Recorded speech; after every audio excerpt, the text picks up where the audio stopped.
हरे हरे कृष्ण प्रभु जी कृष्ण धन्यवाद प्रभु प्रणाम। हरे कृष्ण हरे प्रभु कृष्ण जी दंडवत दंडवत प्रणाम। प्रणाम प्रभु जी हरे दंडवत कृष्ण प्रणाम प्रभु जी दंडवत प्रणामालु प्रभु जी। हरे हरे कृष्ण हरे प्रभु जी कृष्णा प्रभु दंडवत जी प्रणाम दंडवत प्रभु जी। प्रणाम प्रभु हरे जी। कृष्ण प्रभु जी हरे दंडवत प्रणाम हरे कृष्ण प्रभु जी दंडवत प्रणाम प्रभु जी। हरे कृष्णा प्रभु जी दंडवत प्रणाम प्रभु जी। हरे कृष्ण प्रभु जी दंडवत प्रणामालु। हरे हरे कृष्ण कृष्ण कृष्ण प्रभु जी दंडवत प्रणाम हरे कृष्ण प्रभु जी दंडवत प्रणामालु प्रभु जी। हरे कृष्ण प्रभु जी हरे हरे कृष्ण प्रभु जी दंडवत प्रणामालु।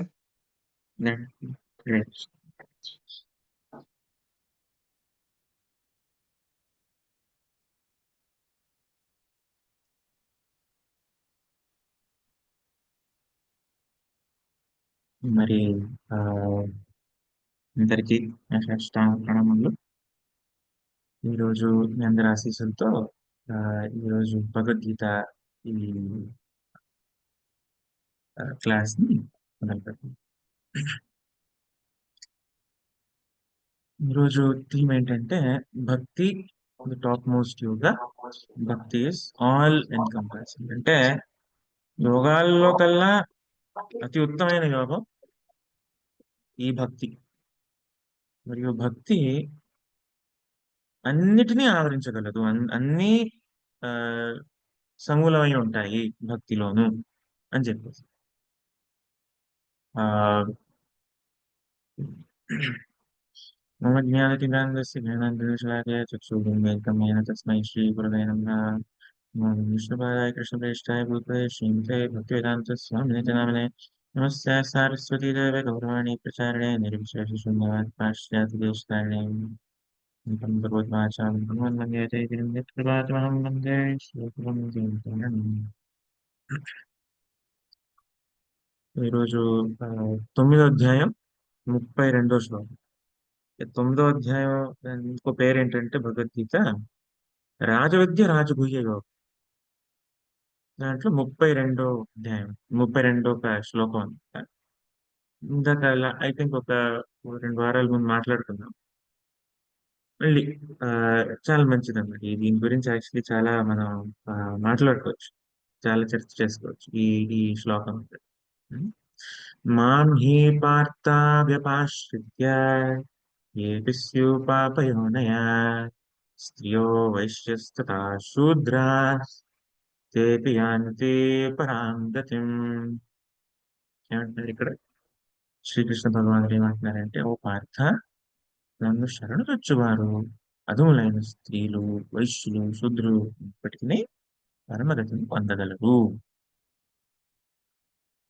ఇక్కడ ఆ లాస్ట్ టైం మనం వ్యపాశ్రిత్య దాన్ని కొంచెం మాట్లాడుకున్నాం. ఏంటిది అంటే ఆశ్రయించుట. ఆశ్రయం అంటే ఏంటంటే ఇదంటే ఒక ఆ, అంటే పర్టికులర్లీ టేకింగ్ షెల్టర్, అంటే తీవ్రమైన అంటే ఈ ఏదైతే ఆశ్రయించడం ఏదైతే ఉందో ఒక సిద్ధాంతానికి కట్టుబడి ఉండే ఒక ఆశ్రయం అని అంటారు. అంటే బోనఫైడ్ ప్రాసెస్ అని చెప్తుంది. ఆశ్రయం అంటే పర్టికులర్ గా ఆశ్రయం తీసుకోవడం అనమాట. సో లాస్ట్ టైం అనుకున్నాము, ఇది ఎవరైతే ఇలాగా అంతా పాటిస్తారో ఇది ఆ ఈ ఆ పరమగతిని పొందగలరు అని చెప్పేసి. ఇప్పుడు చూడండి, మనం అర్థం చేసుకోవాలి ఏంటంటే ఆ ఈ భగవత్ సాక్షాత్కారం అనేది ఏదైతే ఉందో అది 3 రకాలన్నమాట. ఆ వదంతి తత్వజం తత్వం యత్ జ్ఞానం అద్వయం బ్రహ్మేతి పరమాత్మేతి భగవాన్ ఇది శబ్దతే. ఈ బ్రహ్మ ఈ బ్రహ్మ ఈ సాక్షాత్కారం కూడా రావచ్చు, పరమాత్మ సాక్షాత్కారం కూడా రావచ్చు. తర్వాత అన్నిటికన్నా మించిన ఈ పరిపూర్ణమైన ఏదైతే సాక్షాత్కారం ఉందో అది భగవాన్ సాక్షాత్కారం.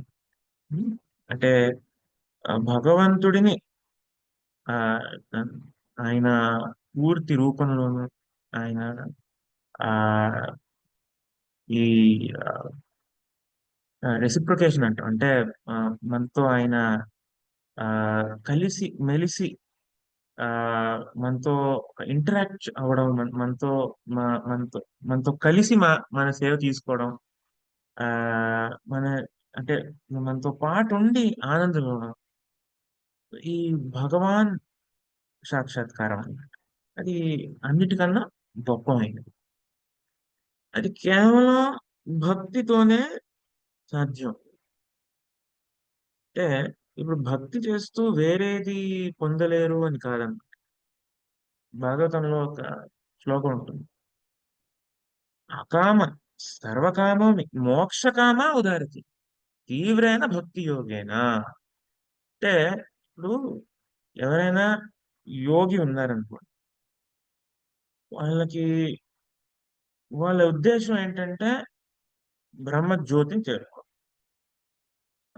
ఈ బ్రహ్మజ్యోతియే వాళ్ళ పరమగతి, అంటే వాళ్ళ ప్రకారం. సో ఇలాంటి వాళ్ళు కూడా ఉన్నారు. దానికి సుఖదేవ గోస్వామి ఏం చెప్తారు?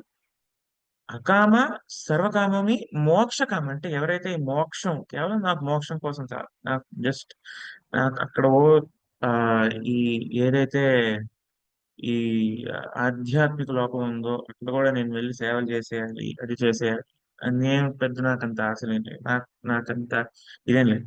కేవలం ఈ జనన మరణ ఈ సంసార చక్రం నుంచి నేను బయటికి రావాలి అంత చాలు. సో అంటే కేవలం చూడండి, ఈ జనన మరణ ఈ ఆ, సంసారం ఈ సంసార చక్రం నుంచి బయటికి రావడం అనుకోవడం సంపూర్ణ సాక్షాత్కారం కాదు. ఎందుకంటే ఎవరైతే ఈ జ్ఞానులు ఉంటారో వాళ్ళు కూడా ఇదే అనుకుంటున్నారు. ఎవరైతే జ్ఞానులు ఉన్నారో వాళ్ళు ఇదే అనుకుంటున్నారు, మోక్షం చాలు, ఇక్కడ ఈ లోకం నుంచి వెళ్ళిపోయి ఇంకా అక్కడ ఆ భగవంతుడితో లీనం అయిపోతాం, లేకపోతే బ్రహ్మతో లీనం అయిపోతాం. ఈ చాలా చాలా రకాలు. అంటే దీన్ని ఏమంటారంటే ఇంకొక ముక్తి, ఈ ముక్తిలో రకం ఏంటంటే సాయుజ్య ముక్తి. మళ్ళీ దీంట్లో రెండు రకాలు ఉంటాయి. బ్రహ్మ సాయుజ్య అంటే అది ఆ బ్రహ్మ జ్యోతిలో లేను ఉన్నాం. ఇంకోటి ఏంటంటే ఈశ్వర సాయుజ్య, అంటే భగవంతుడి ఏదైతే ఒక అంగం లాగా అలా మిగిలిపోతాను అని చెప్పేసి అనుకోవడం. అంటే ఆ అది కూడా ఒక ఒక రకమైన ఇంపర్సన్, అంటే పూర్తిగా వ్యక్తీకరము కాదు, ఆ అది అవ్యక్తీకరము కాదు, అంటే ఇంపర్సనల్ కాదు, పర్సనల్ కాదు, మళ్ళీ కొంచెం మధ్యలో అలా ఉంటుంది. కానీ రెండు సాయుధ్య ముక్తి కింద వచ్చేస్తున్నాం. సో ఇది ఇందులో మెయిన్ ఏంటి అంటే మనం ఆలోచించాలి. ఎవరైతే ఇలా అనుకుంటున్నారో కేవలం ఈ సంసార చక్రం నుంచి బయటకు రావాలంటే భక్తి చేస్తాం, భక్తి చేస్తాం చాలా సరిపోతుంది అని చెప్పేసి, అది కూడా ఒక రకమైన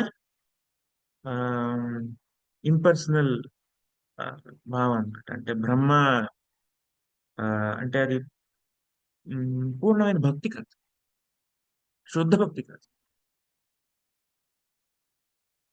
శుద్ధ భక్తి మన మన శిక్షామృతంలో మహాప్రభు చెప్తారు. యథా తథాప విదధాతు లంపటో మత్ ప్రాణనాథస్తి స ఏవ నాంపరా. మనం ఎలా చూసుకున్నా సరే, మనం చూసుకున్నా చూసుకోకపోయినా, వచ్చినా ఉన్నా, నా కంటి ముందు కనపడినా కనపడనా కనపడకపోయినా, దేవుడా వే నా సర్వస్వం. సో ఇదేంటంటే ఒక రకమైన పర్సనల్ ఫీలింగ్,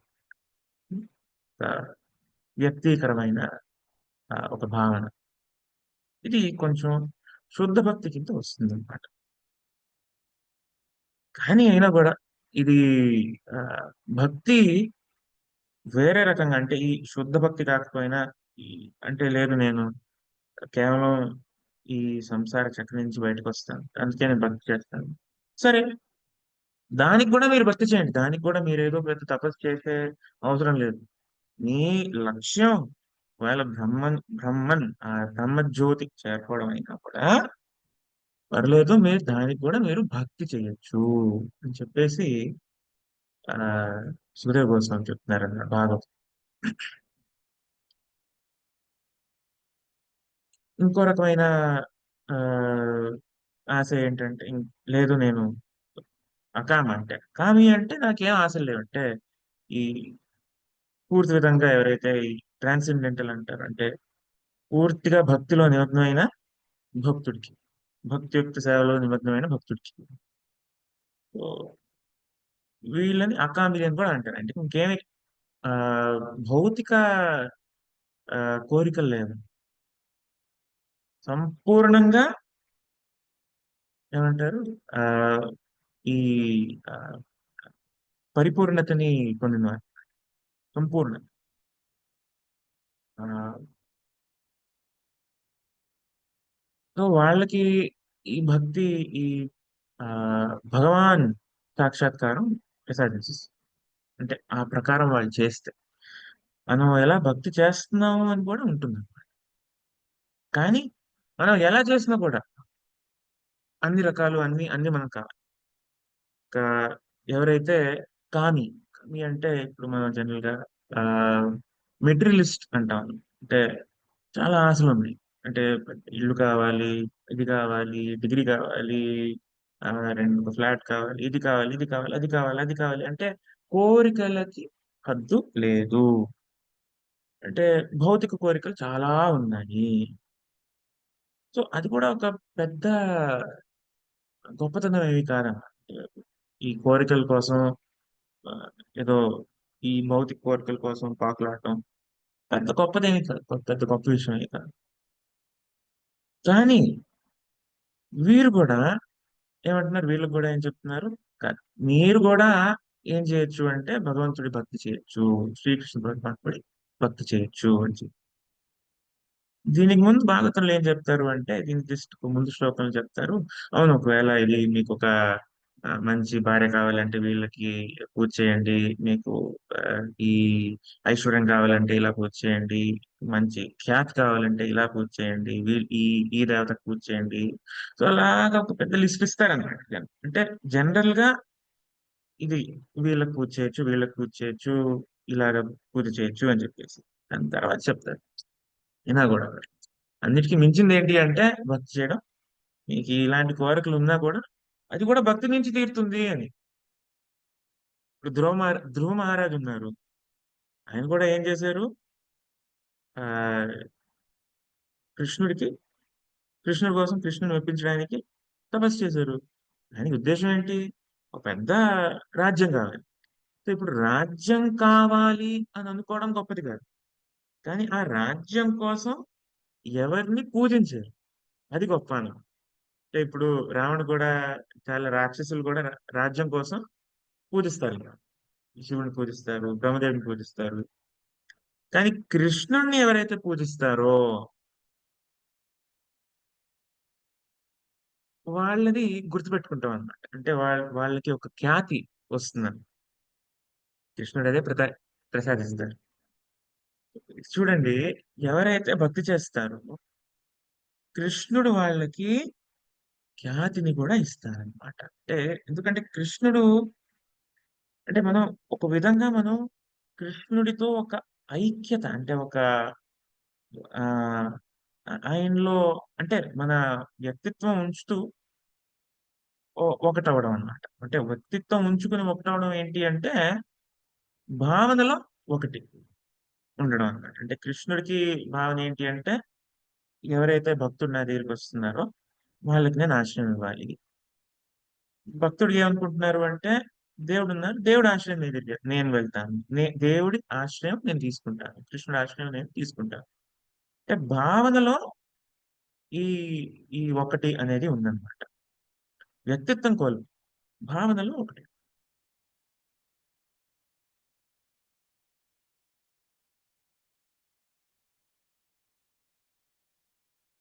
కాబట్టి ఆ ఈ ఏదైతే మనకు కోరిక ఉందో అది గొప్పది అవ్వచ్చు, భౌతికం అవ్వచ్చు, ఏమైనా అవ్వచ్చు. కానీ మనం ఆ భగవంతుడి దగ్గరికి వెళ్తున్నాము అంటే భగవంతుడికి మనం పూజ చేస్తున్నాం, భగవంతుడి కోసం మనం అంటే అంటే మనం భక్తి చేస్తున్నాం, భగవంతుడి భక్తి చేస్తున్నాము, అది గొప్ప అంటే ఇప్పుడు ఎవరైతే భక్తి చేస్తారో వాళ్ళకి కృష్ణుడి సాంగత్యంతో పాటు చాలా వస్తాయి అన్నమాట. అంటే ఏమేమి వస్తాయి అని చెప్పడానికి మనకి ఆ లిస్ట్ సరిపోదన్నమాట. ఆనందం వస్తుంది. ఎవరైతే మనం ఇప్పుడు చూస్తున్నాం, ఇందాక పాపయోనులు అని గురించి మాట్లాడుకున్నాం, స్త్రీ శూద్ర ద్విజబంధులు అని చెప్పేసి. అంటే ఈ భౌతిక ప్రపంచంలో కొంచెం కింది స్థాయి, ఎవరైతే ఇప్పుడు భౌతిక ప్రపంచంలో కొంచెం కింది స్థాయి ఉంటారో అంటే కొంచెం వాళ్ళ జీవితంలో కష్టాలు ఎక్కువ ఉంటాయి, కొంచెం కష్టాలు ఎక్కువ ఉంటాయి, కొంచెం వాళ్ళ నియమాలు పద్ధతులు అన్ని ఎక్కువ ఉంటాయి, కొంచెం అంటే చాలా మందికి కింద ఉండాల్సి వస్తుంది. అంటే ఈ భౌతికంలో కింద స్థాయి అంటే ఏంటి అంటే చాలా మంది పైన ఉంటారు, వాళ్ళ కింద ఉండాలి. అంటే స్వతహాగా దానివల్ల ఏంటంటే భౌతికంగా కొంచెం ఎక్కువ కష్టం అని చెప్పేసి. అంటే ఎక్కువ కష్టం అంటే కొంచెం ఎక్కువ దుఃఖం భౌతికంలో.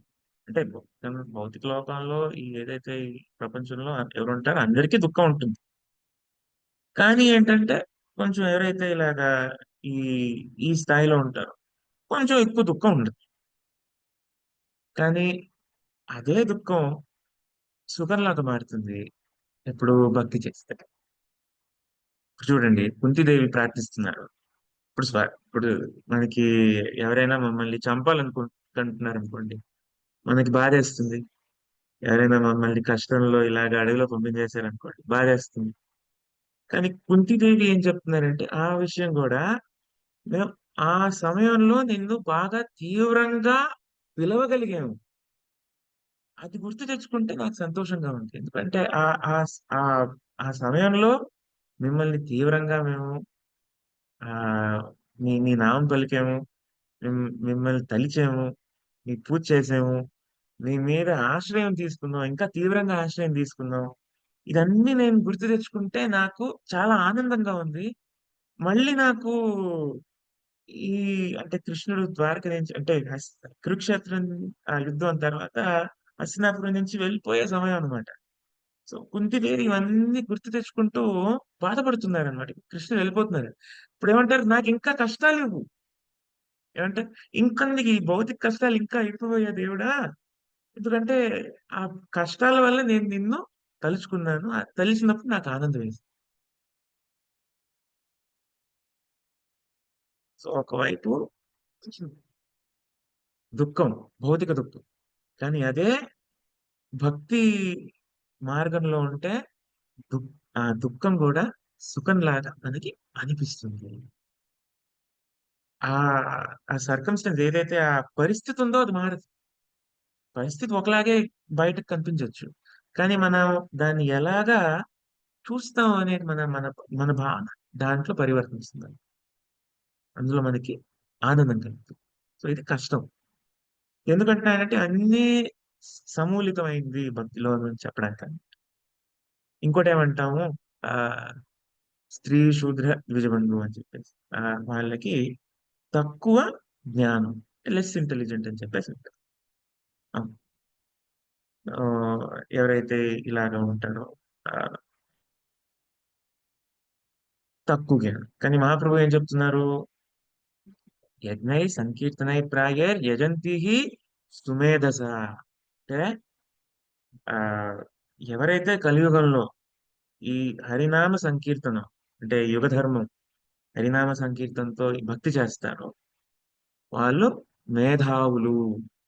మామూలు అంటే మామూలు ఇంటెలిజెన్స్ ఉన్న వాళ్ళు కాదండి, మేధావులు. అంటే ఎవరైతే తెలివి గల వాళ్ళు ఉంటారో వాళ్ళందరిలోనూ ఉన్నత స్థాయిలో కలవారు అని వెంటనే ఇలాగా వాళ్ళని ఎలివేట్ చేస్తారనమాట, అంటే పొజిషన్. సో ఈ భక్తి చేయడం వల్ల మనకి ఏదైతే తక్కువ ఇంటెలిజెన్స్ అనుకుంటామో అది మేధస్సుగా మారుతుంది అనమాట. ఏదైతే దుఃఖం అనుకుంటామో అది సుఖంగా మారుతుంది అనమాట. తర్వాత ఇంకోటి ఏంటి, ఆ ఇంకొక ఎగ్జాంపుల్ చెప్తా. అంటే ఆ లాస్ట్ టైం అనుకున్నాము, ఈ ఈ శ్లోకం తర్వాత ఇంకొక శ్లోకం కూడా ఉంది. అంటే కిరాట గుణాంత పులింద పుల్కష.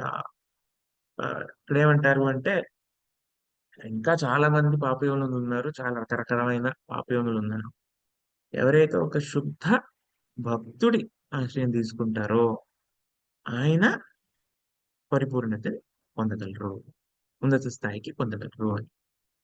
సో అది చెప్పడానికి మనం చెప్పాడు ఏంటంటే ఇది వ్యపాశ్రిత్య ఎందుకు చెప్పారు కృష్ణుడు అంటే ఆశ్రయం తీసుకోవడం ఒక పద్ధతి ప్రకారం, అంటే ఏదైతే ఈ శాస్త్రం ప్రకారం నిర్దేశించబడి ఉందో దాని ప్రకారం మనం ఆశ్రయం తీసుకుంటే అప్పుడు దాని అర్థం ఏమొస్తుంది అంటే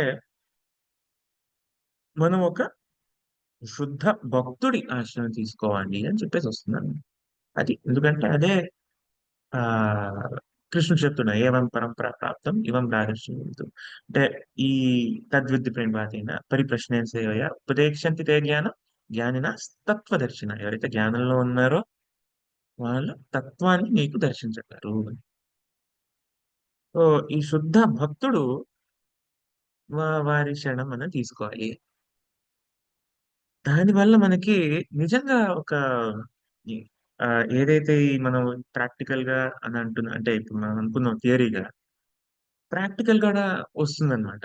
ఏదైతే ఇంటెలిజెన్స్ అవన్నీ ఉంటాయో. సో ఇది చెప్పడానికి నేను మీకు ఒక చిన్న ఎగ్జాంపుల్ చెప్తాను అంటే చిన్న పాస్ట్ టైం అంటే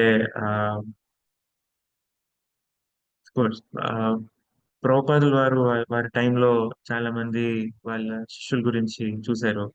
అంటే దానికి ఈ కృష్ణ భావనామృతం ఈ సంఘం రాకముందు వాళ్ళకి పెద్దగా ఏమీ ఆ, తెలియకపోయి ఉండొచ్చు. వేరే వేరే వేరే విద్యలు కళలు కొన్ని కొన్ని తెలియకపోయి ఉండొచ్చు. కానీ ఈ ఈ ఆ కృష్ణ భావనామృతంకి వచ్చిన తర్వాత, ఈ సంఘం వచ్చిన తర్వాత, ఇస్కాన్కి వచ్చిన తర్వాత ఆ, ఏమైందంటే ఆ ఎలాగో తెలియదు కానీ కొన్ని కళలు వాళ్ళల్లో రావడం మొదలు పెట్టాను. అంటే ఆ కీర్తన చేయడంలో కానీ, లేకపోతే సంకీర్తన చేయడంలో కానీ, బుక్ డిస్ట్రిబ్యూషన్ లో కానీ, బుక్ ప్రింటింగ్ లో కానీ, ఆ ఫండ్ రైజింగ్ లో కానీ, ఇలా చాలా మంది చాలా వాటిలో. సో అంటే ఇంకా మనం అంటే మనం వేరే జనరేషన్ కదా. సో ఆ సిమిలర్ ఇన్సిడెంట్ ఏమైనా ఉందా ఇంకా ఇలాగా అంటే నేనేం చూడగలను అదే ఆ, మనం ఏం చూడగలమో దాని గురించి మనం ఏమైనా చెప్పగలం. అంటే కొంచెం ఆ, మన ఎక్స్పీరియన్స్ తో కానీ లేకపోతే ఇంకొంచెం డీప్ గా కానీ మనం చెప్పగలం. ఒక చిన్న ఎగ్జాంపుల్ చెప్తాను. ఆ, పరమ పూజ్య జయపతాక మహారాజ్ ఎవరైతే ఉన్నారో ఆయన ఆ, శిష్యులు కొందరు ఆయనకి సర్వీస్ చేయడానికి ఉన్నారన్నమాట. కొంచెం ఆయన పర్సనల్ సర్వెంట్స్ లాగా ఉన్నారు. సో, ఇప్పుడు అందులో ఒకరు ఉన్నారన్నమాట. ఆయన అస్సాం నుంచి. ఇంగ్లీష్ తెలీదు, అంటే స్టార్టింగ్ లో ఇంగ్లీష్ తెలీదు, స్కూల్ కి వెళ్ళలేదు. ఆ తర్వాత ఆ, ఒకటే కొంచెం అస్సామీస్ వచ్చిందన్నమాట. హిందీ తెలీదు, బెంగాలీ కూడా అంత రాదు, అస్సామీసే వచ్చింది. ఆయన ఆ, దీక్ష తీసుకుని సర్వీస్ చేయడం మొదలు పెట్టారు. సర్వీస్ చేయడం తర్వాత ఇంగ్లీష్ నేర్చుకున్నారు, తర్వాత బెంగాలీ నేర్చుకున్నారు, తర్వాత అక్కడితో ఆగలేదు అనమాట. అంటే ఆయనకి అలా సర్వీస్ చేస్తూ చేస్తూ ఈ సేవ ఏదైతే చేస్తూ ఆయనకి ఇది ఏదైతే ఈ మెడికల్ నాలెడ్జ్ ఏదైతే ఉందో అది కూడా వచ్చేసింది. ఆయన ఫిజియోథెరపీ చేస్తారు, ఆయన ఇంజక్షన్ ఇవ్వమంటే ఇస్తారు, ఆయన అంటే ప్యాకింగ్ అది అంటే అన్ని వచ్చు అనమాట. సో అది ఎలా సాధ్యం అని చెప్పేసి ఎందుకంటే ఇవన్నీ నేర్చుకోవాలి అంటే ఎవరైనా నేర్చుకోవాలి అంటే చాలా ఏళ్ల తరబడి వాళ్ళకి ట్రైనింగ్ అనేది, స్కూల్ అనేది, కాలేజ్ అనేది అంత అవసరం అయితే అసలు ఏమి రాదో అలాంటి ఆయన అన్ని నేర్చుకుంటున్నారు, చేయగలుగుతున్నారు అంటే ఆ గొప్పతనం ఆ సేవది. ఏదైతే ఈ భక్తి ఉందో ఆ భక్తి ప్రసాదిస్తుంది అనమాట. అన్ని అన్ని రకాలమైన అంటే మనం భక్తి మంచిగా చేయడానికి, మనం భక్తి చేయడం మొదలు పెడితే ఆ భక్తి ఇంకొంచెం మంచిగా చేయడానికి ఏదైతే అవసరం అయ్యే కళలు కానీ ఆ ఆ, అంటే మనకి లిమిట్ లేదనమాట. ఏదైనా భక్తియే ప్రసాదిస్తుంది మనకి. ఆ గురువు ఆ, ఆశీర్వాదం అండ్ ఆ భక్తి దేవి ఆవిడ ఆశీర్వాదం. దానివల్ల చాలా మనం చూస్తాం అన్నమాట. అంటే దీన్ని చెప్పలేము. ఇంకా చాలా మంది డివోటీస్ చూస్తాము. ఎవరైతే ఇక్కడ ఫారిన్ లో ఉన్నారు, ఇక్కడ మాయాపూర్ లో అయితే చూసినట్టున్నారు, రష్యన్, ఆ, ఇక్కడ యుక్రెయిన్, చాలా మంది అక్కడి నుంచి కూడా వస్తారు. చాలా ఫారిన్ కంట్రీస్ వస్తారు. కానీ చాలా స్పష్టంగా బెంగాలీ పలుకుతారు. చాలా మన ఏదైతే ఈ పద్ధతులు ఉందో అన్ని అర్థం చేసుకుంటున్నారు. ఎందుకంటే ఎవరైతే ఇలాగ పెరగలేదో అది అర్థం చేసుకోవడం కూడా కష్టం అన్న. కానీ చాలా అర్థం చేసుకుంటారు. సో ఈ భక్తి ఎవరైతే చేస్తున్నారో అని చూడండి, వాళ్ళకి అన్ని రకమైన అన్ని వస్తాయి. ఎందుకంటే ఈ ఏదైతే అన్ని ఈ భౌతిక కళలు, విద్యలు, ఈ ఐశ్వర్యాలు, యశస్సు అన్ని ఏదైతే ఉన్నాయో అదన్నీ మళ్ళీ ఆ ఆ భక్తి కిందే వస్తాయి. భక్తి కావాలంటే భక్తి చేస్తే వాళ్ళకి అవన్నీ ప్రసాదిస్తారు.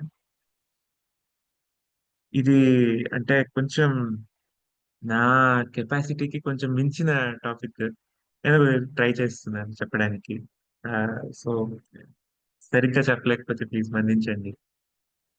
ఆ, మనం అనన్యాశ్చింతయంతో మయజనా పరిపాసతే తేషాం నిత్యాభియుక్తానాం యోగక్షేమం మహా. కృష్ణుడి భక్తి చేస్తే మనకి దానికి ఏమేమి అవసరమో కృష్ణుడు అన్ని చూసుకుంటారు. అంటే ఏమైనా మనకు కావాలి అంటే అన్ని ప్రసాదిస్తారు. ఎందుకంటే అన్ని భక్తి కిందే ఉంది. అంటే కొందరు అనుకుంటారు, ఇది మనం అర్థం చేసుకోవడం ఎందుకు ఇంపార్టెంట్ అంటే, కొందరు అనుకుంటారు భక్తి చేస్తే సరిపోదండి, మనం ఇది చేయాలి, ఇది సరిపోదండి, ఇది ఒకటే సరిపోదు, మీరు అది చేయాలి, లైఫ్ లో కొంచెం ప్రాక్టికల్ గా ఉండాలి అని చాలా మంది చెప్తారండి.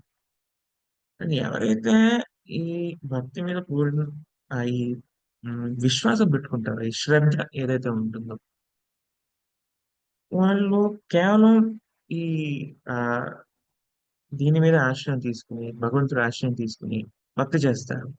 ఆ భక్తి చేయడానికి మనకి ఏమేం కావాలో కృష్ణుడే మనకి ప్రసాదిస్తారు. సో మనం పెద్దగా మనం ఆ ఈ భక్తిని కొంచెం కిందగా చూడడం అవసరం లేదు. సో ఈ శ్లోకానికి ఎందుకు చెప్తున్నారు అంటే, ఎవరైతే పాప యోనులు ఉంటారో, మన పాస్ట్ కండిషనింగ్ వల్ల అవ్వచ్చు, లేకపోతే దేని వల్ల అవ్వచ్చు, మనం ఆ శ్రద్ధ తగ్గిపోతుంది అనమాట. మనకి అంటే కోమల శ్రద్ధ ఉంటుంది. ప్రతిసారి మనకి కొంచెం శ్రద్ధ అది ఆ పరీక్షించడానికి కొన్ని సంఘటనలు కానీ అవి కానీ వస్తూ ఉండొచ్చు.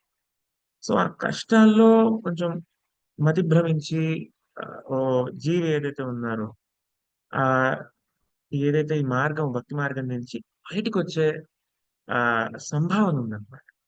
కానీ అ- అలాంటి అలాంటి సమయంలో కూడా అది వదలకుండా ఈ ఆశ్రయం పూర్తిగా ఆశ్రయం తీసుకున్నవారు అన్నిటికన్నా గొప్ప ఆ, స్థాయిని కూడా పొందగలరు అన్నమాట. ఇది మన కంక్లూజన్. హరే కృష్ణ.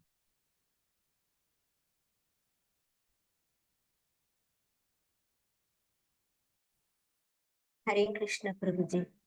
చాలా అద్భుతంగా చెప్పారు ప్రభుజీ. భక్తిలో గనక మనం పూర్తిగా శరణాగతి చేస్తే ఆయనకి ఖచ్చితంగా అన్ని ఆయనే చూసుకుంటారు.